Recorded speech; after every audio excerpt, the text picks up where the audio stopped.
नमस्कार, मैं पवन कुमार और मेरा वीडियोस होता है पॉलिटी यानी कि राजनीति शास्त्र यानी कि हमारा देश का संविधान। और रोज शाम को 8 बजे मैं अपना वीडियो अपलोड करता हूँ। देखिए, आज का हमारा जो टॉपिक है वो है इंडिपेंडेंट बॉडीज, स्वतंत्र निकाय। तो ये स्वतंत्र निकाय क्या है, पहले इसको जानते हैं। हमारा जो देश का संविधान है, उन्होंने पहले तो विधायिका, उसके बाद विधायिका को पूरा करने के लिए कार्यपालिका और कार्यपालिका के ऊपर न्यायतंत्र। ये 3 चीज हमारे देश के संविधान ने हमें दिया है, हमारे संविधान ने प्रावधान किया है। इसके अलावा ये इंडिपेंडेंट बॉडी है, स्वतंत्र निकाय है। ये जो स्वतंत्र निकाय है, भारतीय संविधान में स्वतंत्र निकाय को लोकतंत्र में बहुत प्रमुख है, बहुत ही प्रमुख परिकल्पित किया गया है। Independent bodies are envisaged the important part of our democracy। तो आइए देखते हैं पहला जो हमारा स्वतंत्र निकाय है वो देखते हैं। हमारे देश में स्वतंत्र और निष्पक्ष चुनाव कराने के लिए हमें चुनाव आयोग की जरूरत होती है। राज्य में विधानमंडलों की जरूरत होती है, राष्ट्रपति का कार्यालय और उपराष्ट्रपति का कार्यालय। ये चीजें भारत में स्वतंत्र रूप से चुनाव कराने के लिए बहुत ही जरूरी है। तो ये हमारा पहला स्वतंत्र निकाय था, चुनाव आयोग, राष्ट्रपति का कार्यालय, उपराष्ट्रपति का कार्यालय। ये पहला हमारा स्वतंत्र निकाय है। और दूसरा स्वतंत्र निकाय है भारत के नियंत्रक और महालेखा परीक्षक, जिसे अंग्रेजी में कहा जाता है कॉम्प्ट्रोलर एंड ऑडिटर जनरल। वर्तमान में कॉम्प्ट्रोलर इंडिया के गिरीश चंद्र मुर्मू है। और गिरीश चंद्र मुर्मू यानी कॉम्प्ट्रोलर एंड ऑडिटर जनरल का क्या काम है?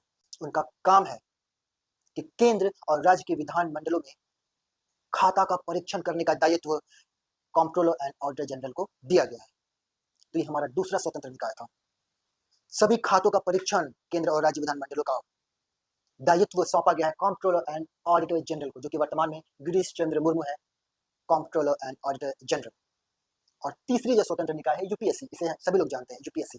ये स्वतंत्र निकाय है UPSC, union public service commission, संघ लोक सेवा आयोग। ये अखिल भारतीय सेवाओं और उच्च स्तरीय सेवाओं पे भर्ती कराती है। तो वैकेंसीज भरती है यूपीएससी अखिल भारतीय और उच्च स्तरीय सेवाओं पे। और इनका दूसरा काम है राष्ट्रपति को डिसिप्लिनरी मैटर पे सलाह देने का काम भी union service public service commission का है, यूपीएससी का है।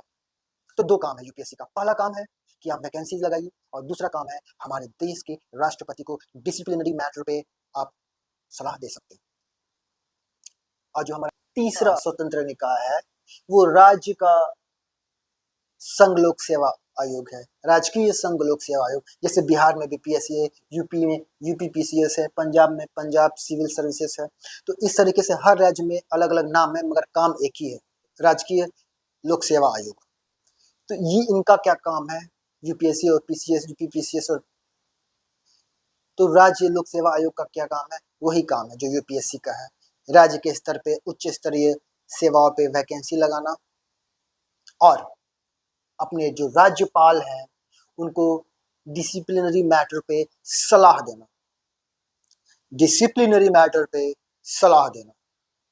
देखिए, ये जो हमारा स्वतंत्र निकाय है, भारतीय संविधान ने इसके लिए बहुत अच्छे अच्छे प्रावधान किए हैं कि अगर आप स्वतंत्र निकाय हैं तो आपके कार्यकाल की सुरक्षा की जाएगी, आपके कार्यकाल की निश्चित सेवा शर्ती होगी और इनका जो भी खर्चा है उस खर्चे को भारत की संचित निधि वहन करती है।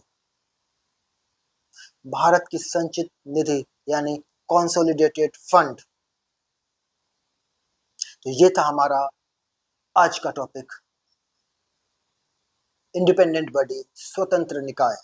इसके ऊपर कुछ प्रश्न भी बनते हैं, उसका जवाब जरूर दीजिएगा। क्वेश्चन है, केंद्र और राज्य विधानमंडलों यानी स्टेट लेजिस्लेचर में इनके खातों का लेखा जोखा करने का दायित्व किसे सौंपा गया है?